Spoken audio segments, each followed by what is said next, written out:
Hey folks, welcome to Fyrefly's Follies. I hope you enjoy the video today. If you do, don't forget to give it a big thumbs up. It really does help my channel out a lot. If you haven't subscribed, I hope you will and stick around for a while. Today, Heather is making her amazing biscuits. Are these 3-ingredient biscuits? They are 3-ingredient biscuits. Alright, and she's going to be making biscuits and sausage gravy. So, I'm going to let her take over. Okay, so these biscuits are really easy. The mixer really helps out. So I just very roughly measure. If it's a little bit more, it's okay. So 2 cups of self-rising flour. Just somewhat 2 cups. And then I use a 1/2 cup of chopped cold butter.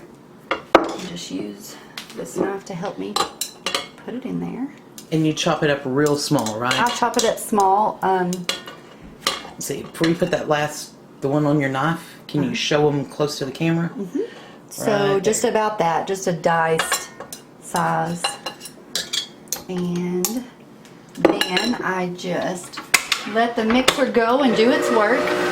It usually takes it quite a bit, maybe 4 or 5 minutes of just, I put my mixer on, we'll put it on 3 today, and just kind of let it do its thing for a while. Right, we're on. Okay, so this has been mixing and just kind of aerating, if that's the word. Is that a word? Aerating, yep. And so it is mixing in the butter into the flour. It kind of looks like a coarse, maybe cornmeal consistency. So I'm going to just turn it off. And then and since, as you say, since this is my kitchen, I don't use anything. You can see it's just kind of there. So I'm going to take this off because I am going to change the attachment when it's ready. And I just put my hands in here and I just pick it up and I just kind of make sure that there's no big pieces of butter, and I just go through it a little bit, mixing it up, getting that butter really incorporated.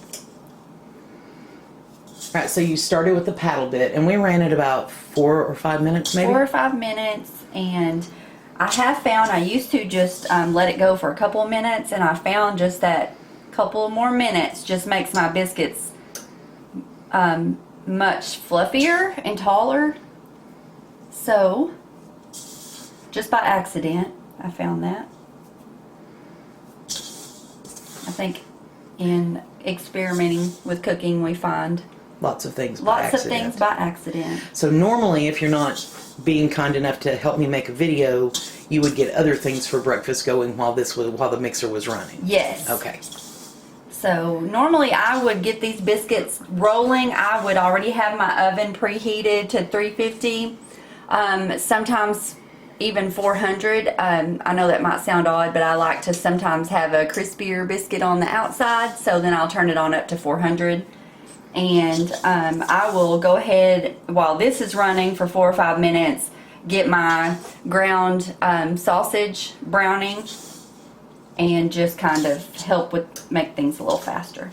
Okay, so I went through this, and just as you can see, if I push it together, it holds together, but it very easily comes apart and goes back to the cornmeal consistency. So kind of like moon sand consistency, if you have kids and know what that is. Okay, so I'm going to grab my dough hook attachment and I'm going to put that on. Very clumsy. And, okay, so I am going to start with 1 cup of milk.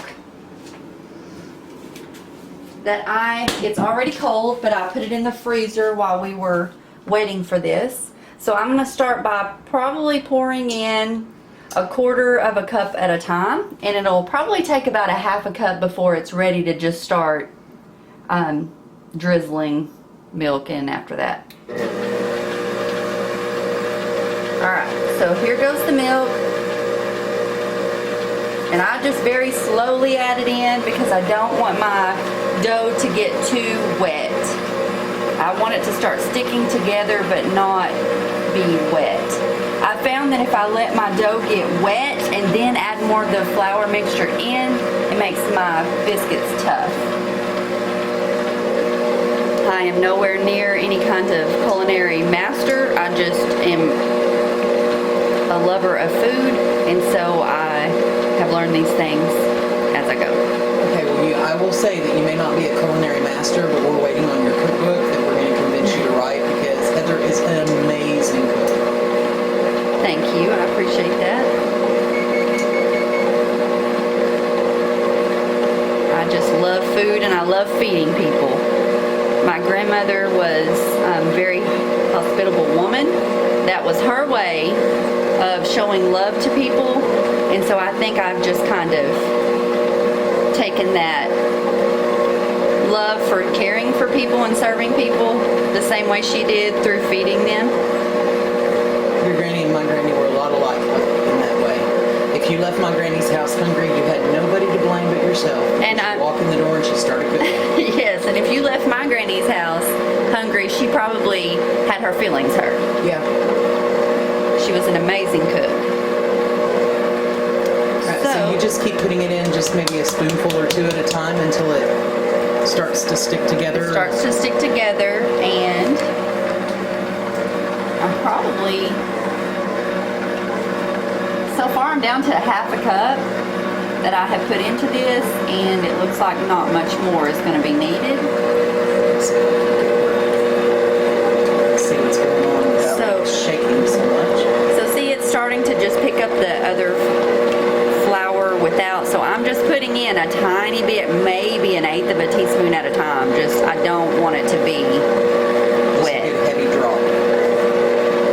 So it's still got a little bit over here on the side. Alright, so there I'm going to just stop it, because even though there's still some on the side, I can just take it off of my dough hook, and it's going to just, I'm going to be able to just take my fingers and just incorporate this into the ball of the dough. I do not want it to be wet, but I do want it to stick together. If you could smell this, it smells very buttery, and so I've just taken it.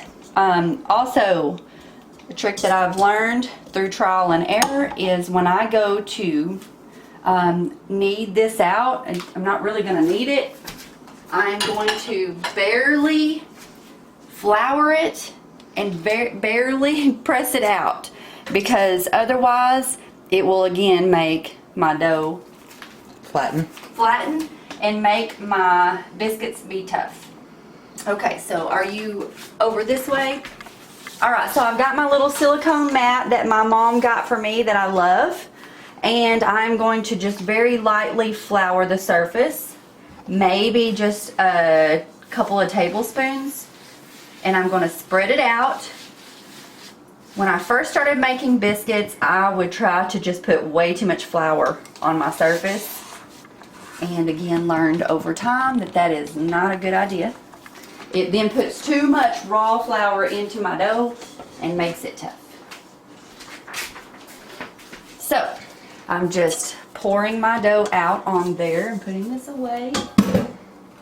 And when I start, I will take about another, maybe just a sprinkle of flour on it. And I will just start with my hands. I don't use a roller, I just kind of push it out with my hands. And as you can see, I just want to make sure that I don't have edges that are going to fall apart. And I make big, what we call cat head biscuits. Cat head biscuits are amazing. And so, there, that's all I do. I don't care if it's a little bit messed up on the sides. I don't care. I don't make the prettiest biscuits because if I was trying to make really pretty, I would have a biscuit cutter, and I would just make sure that I could get perfect. But I don't do that in my kitchen, so I'm just showing you what I do. I just take a glass, any old glass, and I just press out like this. I just want to make sure that I get all the dough used. I don't have any waste. It's not pretty, but it's very functional. We're just having biscuits and gravy. So we're going to tear them biscuits up anyway. we're going to tear them up anyway. I have my skillet, my cast iron skillet. I'm going to go ahead and just bump this on up to 400 on my oven. Okay, so I have my cast iron skillet with some pan spray in it. Just any old kind that you like. I am going to just start putting my biscuits in my skillet. They will rise and start filling the skillet, so it doesn't really matter how you put them in there. I'll just press that little guy in there and he'll be added. I don't know if anyone else while they're cooking keeps a towel on their stove just to wipe their hands, and then it goes away after that, so it doesn't matter if I get it dirty. I keep one on my stove. I keep one hanging out of my apron pocket. I wash my hands so much when I'm cooking that you'd think I was a surgeon. Okay, so I just generously sprayed the top of these. If you do not spray the top of your biscuits, they get really hard, and we don't want that. So I am putting the biscuits into a 400-degree oven, and they will cook for about 10 to 15 minutes. Okay. So sausage, which is fresh sausage, it was made from a hog that was hunted by my husband. You did not tell me we were having fresh sausage. Fresh sausage. I'm moving in. Never going back to Ohio. I have never before had fresh Wild pig sausage. And so I was a little nervous about it at first because I just never really had it. But this is very delicious, and it's got a little spice to it, so it makes it's not hot, but a little spice, even though it says mild. So these packages make it a little bit hard to get out, but we will just figure it out. I don't know what I did with my...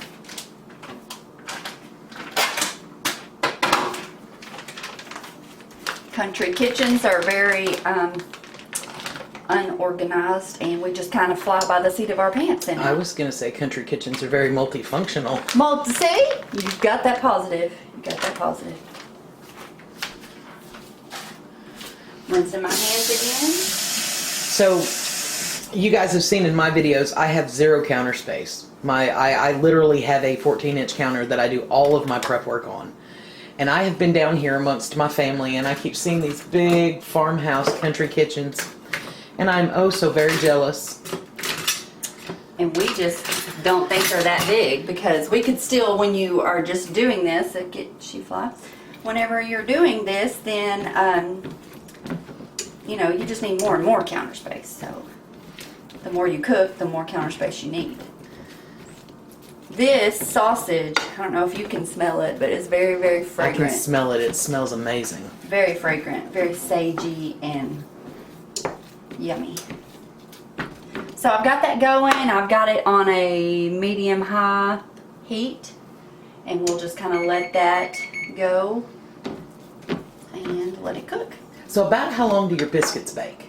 For about 10 to 15 minutes. Well, let's say 10 to 15 minutes, we will start checking on them and then see. And I just let them brown as however I'm feeling. Sometimes I don't want them to be very brown. I want them to be soft and I wouldn't say mushy on the inside, but if I'm going to have biscuits that I want to just have butter and jelly on, I want them to be softer. Soft. And if I'm having biscuits and gravy, I kind of tend to want them to be a little crispier on the outside, just so they don't just go to mush with the gravy on them. One great thing about these little mats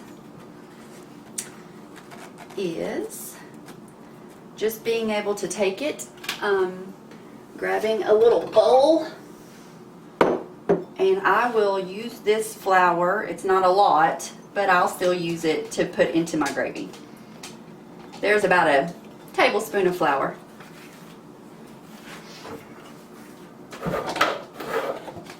And then I will put this up, and as I'm using more flour for my gravy, I'll go to my all-purpose flour. It doesn't really matter, but that's just kind of what I do. Like probably anyone else, as I'm cooking, I'm just kind of cleaning up my mess and making sure that I don't leave too big of a mess for me to clean up after we eat. You're making sawmill gravy, right? Yes. So the first time that I ordered sausage gravy there, the sausage was crispy and it was served in a brown gravy.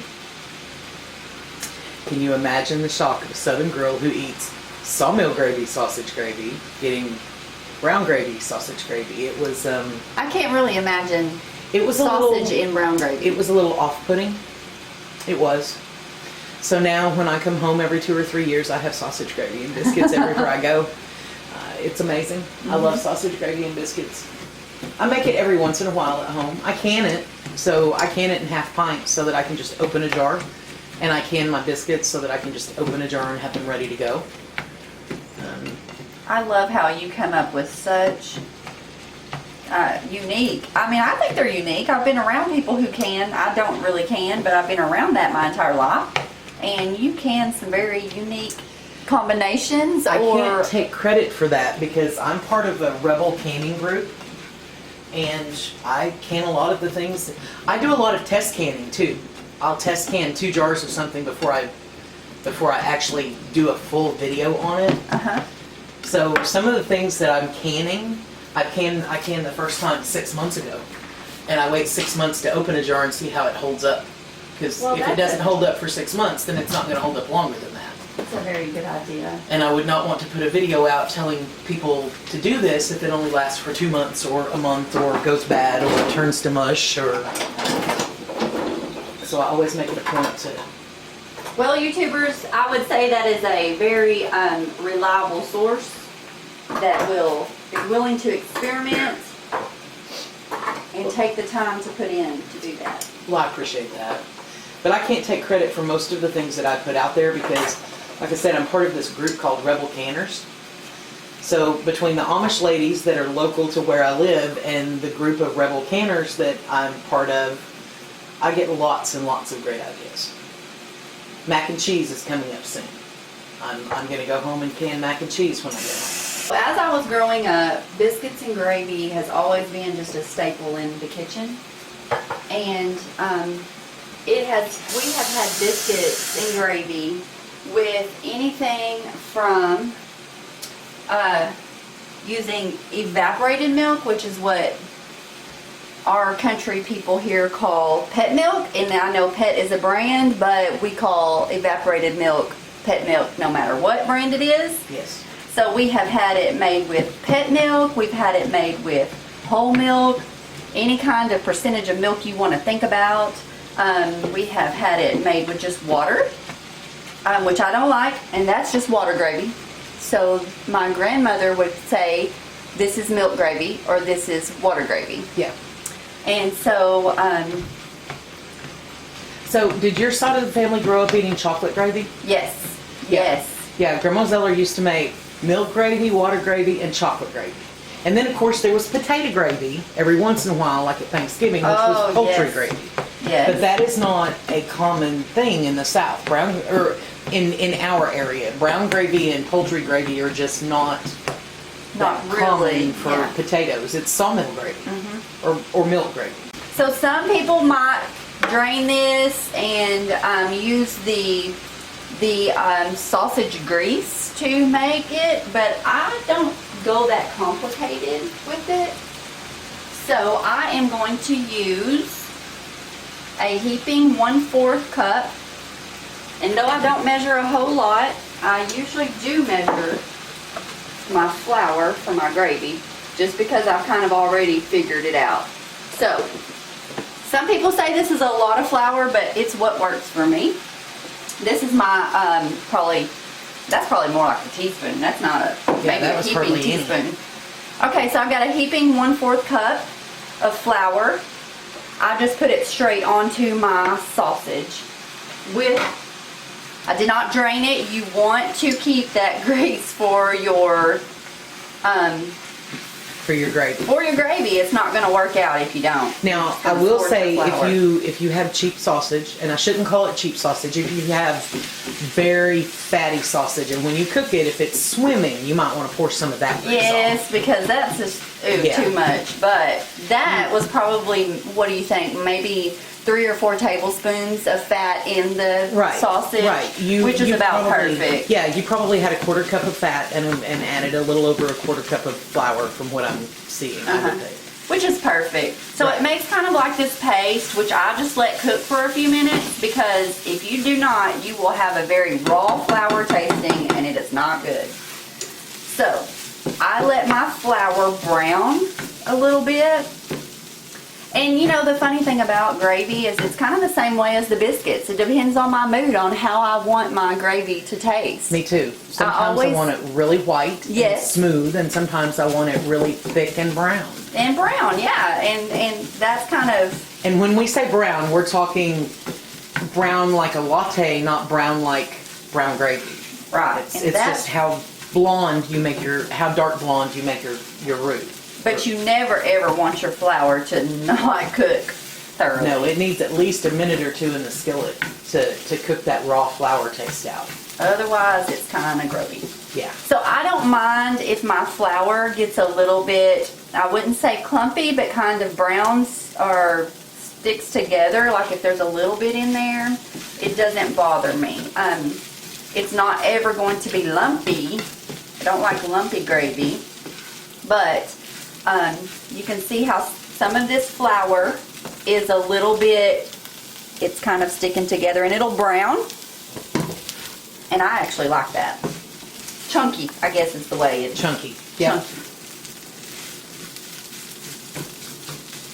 Okay, so here is where I'm going to go ahead and add my salt, and it's just to taste. I put a little bit. That's probably a teaspoon and a half. I go pretty heavy on my pepper in my gravy. It always, I don't know, maybe I kind of like spicier things, but it always kind of works out.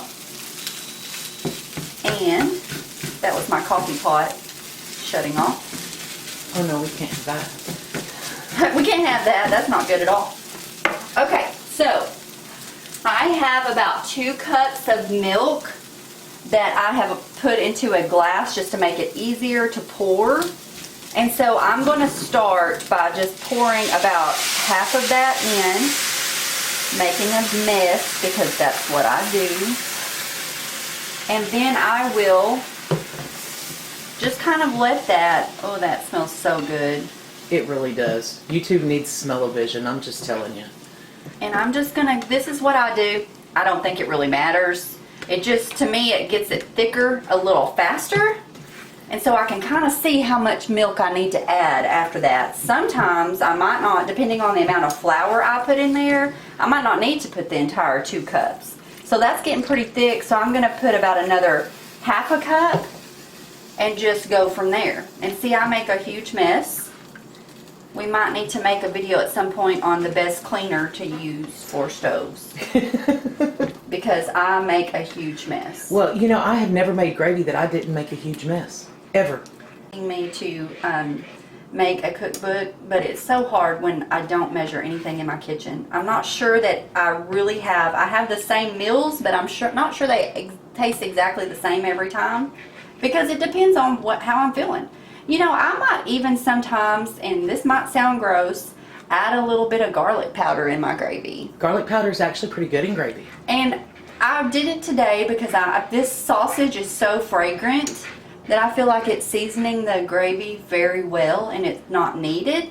But sometimes if I have a cheaper, as you say, I shouldn't say cheaper, but a sausage that's not as seasoned as well, I will add some garlic powder, a little bit of onion powder, maybe even a little sage, just to kind of get me up to that sausage flavor that I like. And it depends on what I'm serving it with, because sometimes I make sausage gravy and serve it with potatoes. And that's my meal, is mashed potatoes with sausage gravy. Okay, So I don't mean to interrupt you, but I wanted to tell you guys. So my grandma always said when your gravy starts popping like that it is done and you need to remove it off of the heat. So I'm sure she was just letting me know that if I kept it on the heat, it's probably going to start scorching. So there's that. And I'm just going to leave this to rest on the back and clean up my mess a little bit. So looking at what was left in the glass, looks like you put about 1.5 cups of milk in that. So I will start out with 2 cups, about 2 cups. I'm not sure that's really 2 cups, but about 2 cups. And as I said, add 1 cup and then just slowly pour in the rest. All right, it's time to check on these biscuits. And so we're going to just turn on the oven light here and then just kind of see. Oh, and those are turning out so good. They really are. You can see that they're rising. I just let a whole lot of heat out of there, so it's going to probably take a few more minutes, maybe 5 more minutes for those biscuits to brown good. And then we will come back and show you our finished biscuits and gravy. Sounds perfect. Okay, so our biscuits are finished, and you could let them go a couple more minutes if you wanted them a little bit more brown, but I think this is about perfect for our biscuits and gravy. Just lightly browned on the top. Yes, ma'am. So they are kind of crispy on the outside. You can see where they have rows. So those, I love that whenever you could just pull them apart and put some butter and jelly, or you could pull them apart and put some bacon and eggs and cheese in there, and there you go. And here in the South, here in Arkansas, we don't necessarily have to put all of this in a pretty plate just to present. This is how we would present this to our family. Absolutely. And everyone would come in and just kind of serve themselves with the biscuits and gravy. Here's how I do my gravy and serving. I just put a ladle in it. As you can see, this is so thick, which is how I like my sausage gravy. I could have added a little bit more milk and made it just a tiny bit thinner, but I like it just like this. So if you would like to see us plate this, I will plate mine and just show you how to do this. So I would just take my small plate. I would just pull apart my biscuit. Look at that. That looks super amazing. Soft on the inside. And I would just take my gravy and just pour it over the top like that. For me, I'll add just a little bit more salt, and I like a lot of pepper, so a little bit more pepper. There you go, folks. Biscuits and sausage gravy. That looks amazing. I really hope that you enjoyed the video today. And if you did, don't forget to give me a big thumbs up. I really hope that you enjoyed a glimpse into the life in Central Arkansas in the Ozark Mountains, where I grew up. I don't get to come home often enough, but eventually I'll be back here full time. If you haven't subscribed, I hope that you will, and stick around for a while. If you hit the notification bell, YouTube will notify you when I upload a new video. Thank you so much for watching today. Have a great day.